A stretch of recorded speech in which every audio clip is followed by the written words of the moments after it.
بسم اللہ الرحمن الرحیم وَلَقَدْ يَسَّرْنَا الْقُرْآنَ لِلذِّكْرِ فَهَلْ مِن مُّدَّكِرٍ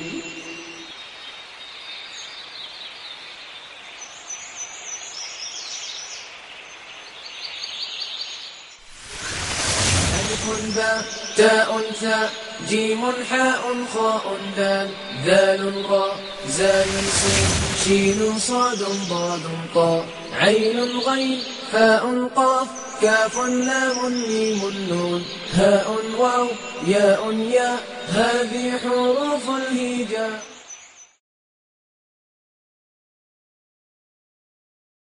اعوذ باللہ من الشیطان الرجیم بسم اللہ الرحمن الرحیم.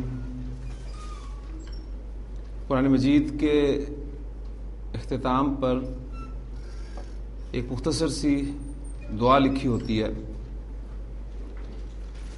بڑی خوبصورت دعا ہے. وہ ہمارا جو مضمون پچھلے 2-3 دن سے چل رہا ہے اس کے حوالے سے میں چاہوں گا کہ اس دعا کا ترجمہ آپ کے سامنے رکھ دوں. وہ دعا کچھ یوں ہے کہ اللہم آنس وحشتی فی قبری، اے اللہ مجھے مانوس کر دے اس وحشت سے جو میری قبر میں ہوگی. تنہائی کی وحشت، آپ ایک نئے گھر میں جاتے ہیں اور اگر وہ گھر کافی بڑا ہے اور کہیں تہ خانہ وغیرہ بھی ہے نیچے، تو آپ شروع میں اس تہ خانے میں یا وہ دور کے کمروں میں جاتے ہوئے آپ کو وحشت سی محسوس ہوتی ہے، لیکن پھر ایک وقت آتا ہے کہ آپ اسی تہ خانے میں اور ان کمروں میں بڑے کھلے طریقے سے چلتے پھرتے رہتے ہیں. تو وہ قبر میں جو وحشت ہوگی انسان کی، اس سے مانوس ہونے کے لیے اللہ سے دعا کی جاتی ہے کہ اللہم آنس وحشتی فی قبری اللہم ارحمنی بالقرآن العظیم، اے اللہ اس قرآن عظیم کے ذریعے سے مجھ پر رحم فرما. وَاجْعَلْهُ لِي اماما ونورا وہدی ورحمہ، اور اسے میرے لیے امام بنا دے، نور بنا دے، ہدایت بنا دے اور رحمت بنا دے.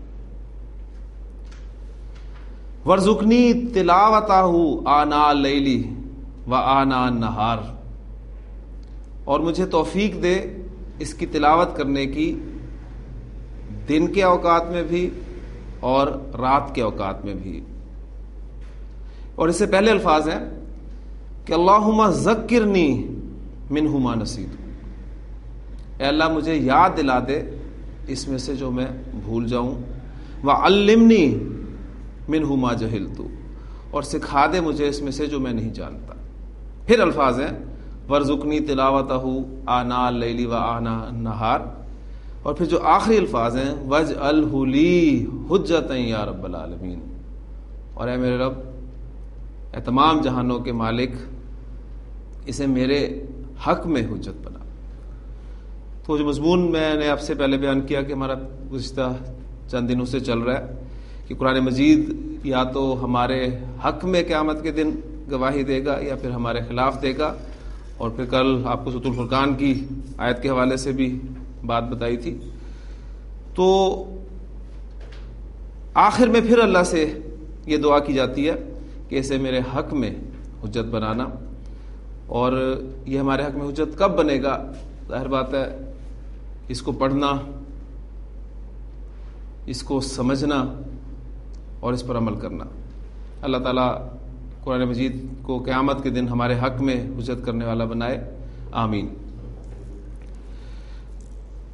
جملہ اسمیہ میں ہم ایک سٹیپ اب آگے چل رہے ہیں. الحمدللہ کل تک ہم نے جملہ اسمیہ میں تاکید کا مفہوم پیدا کرنا اور پھر اس کے حوالے سے مزید کچھ حروف مشبہ بالفعل جنہیں ہم نے کہا تھا ان کا اثر جملہ اسمیہ پہ دیکھا. آج ہم ایک سٹیپ آگے چلیں گے انشاءاللہ تعالی. آپ نے اکثر علماء کو سنا ہوگا تقریر کرتے ہوئے کہ جب وہ کسی جملے میں زور دینے کی بات کرتے ہیں تو ایک خاص لفظ استعمال کرتے ہیں وہاں پر کہ اس جملے میں حصر کا مفہوم ہے. یہ حصر کیا ہے؟ آج ہم جملہ اس میں ہمیں حصر کا مفہوم پیدا کرنا وہ سیکھیں گے. اس کو ہم سادہ الفاظ میں یوں سمجھ سکتے ہیں کہ ہی لفظ جو ہے اردو زبان کا، یہ حصر کا مفہوم ہمیں سمجھنے میں مدد دے گا. مثلا میں کہتا ہوں کہ زید عالم ہے، تو اس کا مطلب یہ نہیں ہے کہ اور کوئی عالم نہیں ہے، دوسروں کے عالم ہونے کی نفی نہیں ہے. لیکن جب میں کہتا ہوں کہ زید ہی عالم ہے تو یہ حصر کا مفہوم پیدا ہو گیا. اللہ ہی بخشنے والا ہے، کوئی اور نہیں بخش سکتا. تو یہ ہی کا مفہوم جو ہے یہ حصر کا مفہوم کہلائے گا، تخصیص اسے کہا جاتا ہے. تو آج کا ہمارا ٹاپک ہے جملہ اسمیہ میں حصر کا مفہوم پیدا کرنا.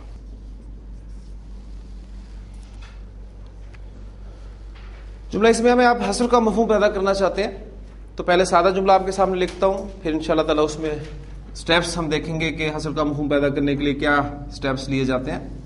میرے پاس جملہ ہے اللہ غفور.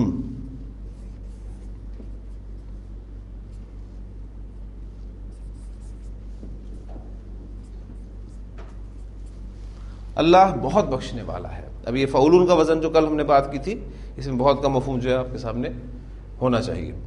آپ اس میں حصر کا مفہوم پیدا کرنا چاہتے ہیں، یعنی کہنا چاہتے ہیں کہ اللہ ہی بخشنے والا ہے. دو سٹیپس لیے جائیں گے حصر کا مفہوم پیدا کرنے کے لیے. نمبر 1، آپ مبتدا اور خبر کے درمیان میں ایک ضمیر لائیں گے. مبتدا اور خبر کے درمیان میں ایک ضمیر لائیں گے. اب سوال پیدا ہوگا کون سی ضمیر، کیونکہ ضمائر کے 2 چارٹس ہم نے پڑھے ہیں.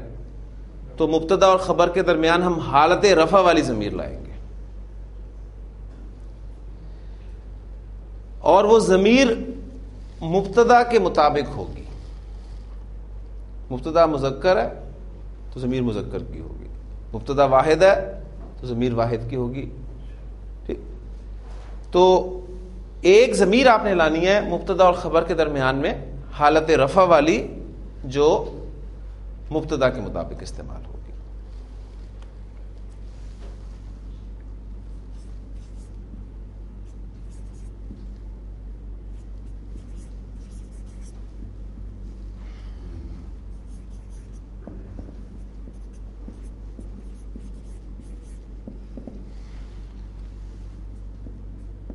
پھر دوسرا سٹیپ یہ ہوگا کہ ہم نے دیکھا تھا کہ ہماری خبر نکرہ ہوتی ہے. وہ حصر کا مفہوم پیدا کرنے کے لیے آپ اس خبر کو معرفہ کرتے ہیں اگر وہ نکرہ ہے تو.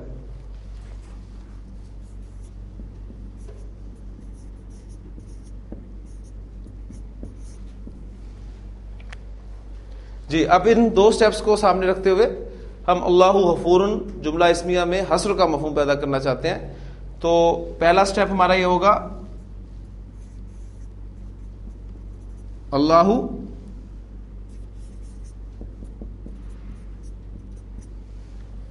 غفور، درمیان میں ہم نے ایک ضمیر لانی ہے حالت رفع والی. تو حالت رفع والی ضمیر کا نام آتے ہی پورا چارٹ آپ کے ذہن میں آ جانا چاہیے. حالت رفع والی ضمیر مبتدا کے مطابق، واحد، مذکر، لفظی مذکر، کون سی ملے گی؟ ہوا.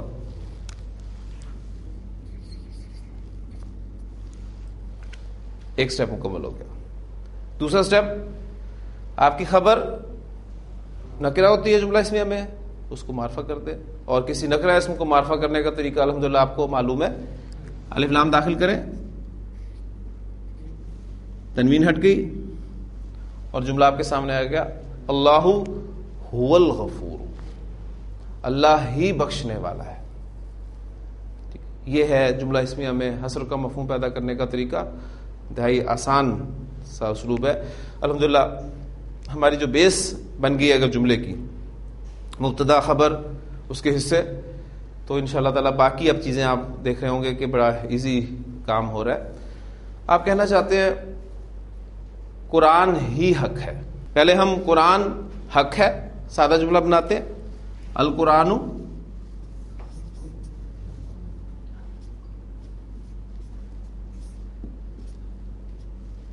حق، القرآن حق، قرآن حق ہے، قرآن ہی حق ہے.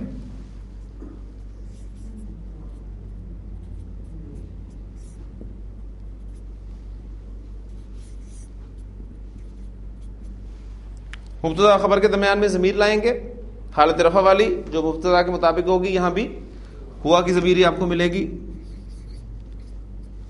دوسرا سٹیپ، خبر کو معرفہ کر دیں اگر نکرہ ہے. الحق، القرآن هو الحق، قرآن ہی حق ہے. یہ اسلوب آپ کو قرآن مجید میں بھی اکثر جگہ پر ملے گا. مثلا ایک جملہ آپ کو ملتا ہے قرآن مجید میں شروع میں سورۃ البقرہ کے آیات میں، ایک سادہ جملہ پہلے رکھتے ہیں، پھر اس میں حصر کا مفہوم پیدا کرتے ہیں. وہ فلاح پانے والے ہیں. ٹھیک، اور یہ وہ میں نے لفظ اس لیے بولا ہے کہ آپ اس کے لیے اشارے کا استعمال کر لیں. ہاں جی، اولئک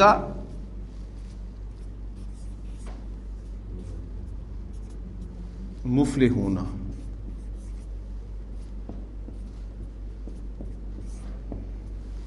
اولئک مفلحون، وہ فلاح پانے والے ہیں. لفظی ترجمہ ہوگا. اور پھر چونکہ ہم اسماء اشارہ میں پڑھ چکے ہیں کہ بعض اوقات قریب اور دور کے اشارے ایک دوسرے کی جگہ پر استعمال ہوتے ہیں، تو ہم اس کا ترجمہ یہ فلاح پانے والے ہیں بھی کر سکتے ہیں. اولئک مفلحون، آپ اس جملے میں حصر کا مفہوم پیدا کرنا چاہتے ہیں کہ یہی فلاح پانے والے ہیں، تو اس کے لیے آپ کیا کریں گے؟ مبتدا اور خبر کے درمیان میں ایک ضمیر لائیں گے جو مبتدا کے مطابق ہوگی. جی یہاں کون سی ضمیر آئے گی؟ اب یہ جمع مذکر ہے، ٹھیک ہے، تو ضمیر کون سی آئے گی؟ ہم کی. ہم کی ضمیر لائیں.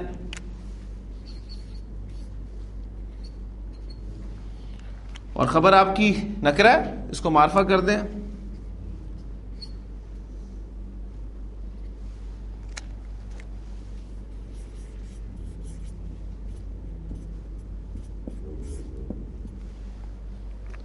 اب یہاں ایک چیز آپ کو اور سمجھ میں آئے گی انشاءاللہ تعالی. اب آپ دیکھ رہے ہیں کہ ہم کا میم ساکن ہے اور آپ نے اس کو آگے ملا کر پڑھنا ہے.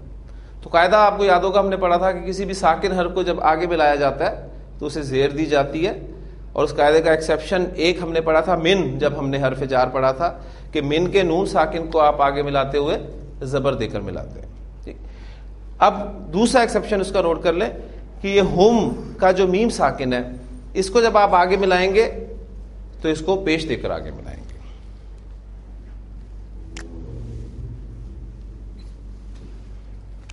تو یہ آپ کا جملہ بن گیا اولئک هم المفلحون، یہی فلاح پانے والے ہیں.